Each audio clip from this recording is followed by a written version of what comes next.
Eh bien, pour continuer cette délicieuse soirée conte, avec la magie unique dont Jacques Salomé peut nous amener pour nous faire voyager, nous envelopper, avec ses mots, il nous caresse, il nous serre dans une amicale clarté, il nous propose des associations pour nous illuminer, pour apaiser nos conflits, grâce à l'imaginaire, au réel, et je trouve ça délicieux. Voilà. Donc ce soir, pour continuer l'aventure, je voulais vous proposer l'histoire de la jumelle antilope qui souffrait de migraine.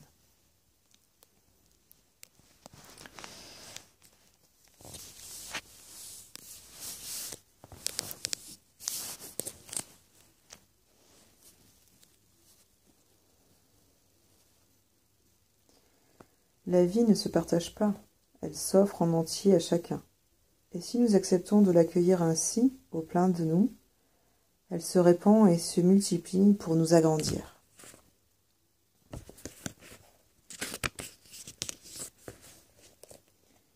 Il était une fois deux petites antilopes qui avaient vécu ensemble quelques mois dans le ventre de leur mère. Quand elles étaient sorties, on avait découvert qu'elles se ressemblaient beaucoup, comme si l'une était le double de l'autre et vice-versa. Elles étaient, vous l'avez deviné, ce qu'on appelle au pays des antilopes des jumelles. Il est difficile parfois, quand on est jumelle, d'exister à part entière. Chacune a le sentiment de vivre en fonction de l'autre, d'être dépendante de ce que fait ou ne fait pas sa sœur. Elle avance dans la vie dans une sorte de béquillage mutuel qui donne lieu à des rivalités, à des aigreurs, à des ressentiments cachés le plus souvent, même quand il y a beaucoup d'amour entre elles. Ainsi, nos deux jumelles, Colomba et Balonco, grandirent elles-mêmes, elles ensemble, allèrent à l'école des antilopes ensemble et apprirent l'essentiel de la vie des antilopes ensemble. Mais il y avait en chacune d'elles une sorte de souffrance, comme si elle avait dû se partager à deux la graine de vie déposée à leur conception par leurs géniteurs, leur père et leur mère antilope. Une graine de vie partagée en deux, si vous savez compter, cela donne une demi-graine. Et est-ce que je vous étonnerais si je vous disais que justement l'une d'entre elles souffrait de migraine?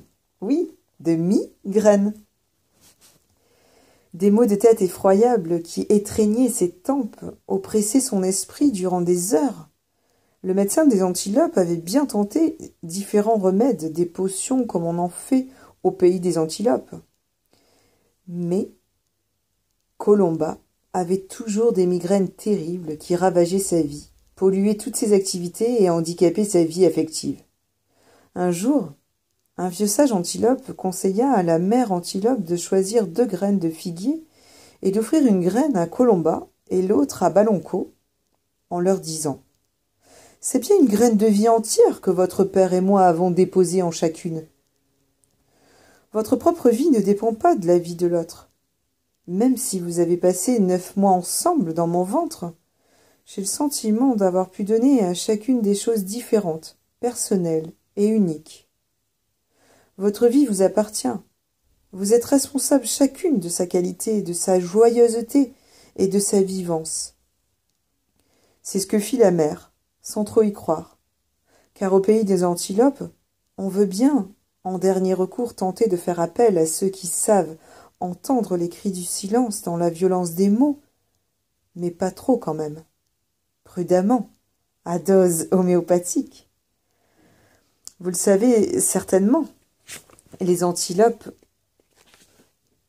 sont très rationnelles. Elles ont une médecine technique très développée, avec des scanners, des radios, des appareils complexes qui permettent de rechercher les causes d'une somatisation, en oubliant peut-être d'en rechercher le sens ou d'établir des reliances dans l'histoire d'une personne.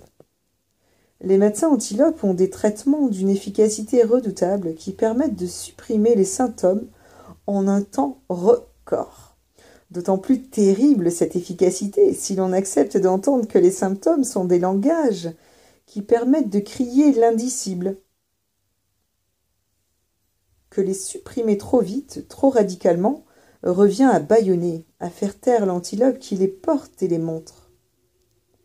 Ainsi, se sont durablement installés dans la médecine moderne des antilopes de multiples malentendus et d'innombrables répétitions. Au pays des antilopes, les hôpitaux sont pleins de malades dont on n'a pas entendu les blessures anciennes, les conflits de base ou plus simplement les fidélités qui produisent régulièrement somatisation sur somatisation. Enfin, je ne veux pas vous parler de cela trop longtemps, car je ne veux pas vous déprimer et surtout vous laisser penser que j'ai des reproches à adresser aux médecins antilopes. Pas du tout. J'essaie pour ma part, moi qui ne suis pas une antilope, de les sensibiliser, de les alerter, de les inviter à écouter, à entendre et à relier entre eux des événements, des situations de l'histoire de leur malade.